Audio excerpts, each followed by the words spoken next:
ወዳጄ ዓለም የሰነፎችና የጨካኞች አድናቂ እስክትመስል ድረስ ልብህን ሳይሆን ቤትና ንብረትህን በሚፈትሹ ደካሞችና ሰነፎች ታስጎበኛለች።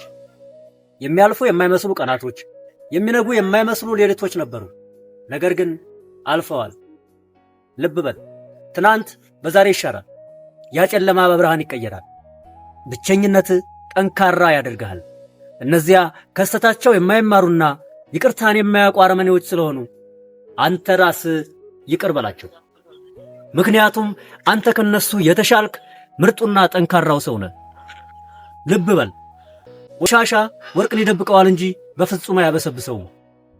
ስለዚህ የውጩን ርካሽ ዓለም ትተህ ውብ ወደ ሆነው ወደ ውስጥ ተመልከት።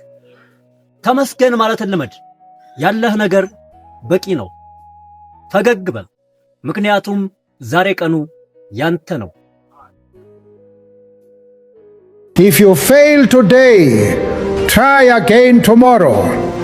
And if you still fail tomorrow, don't stop. Try again. Keep trying until you succeed. Remember, failure is not the end. It's just a step towards success.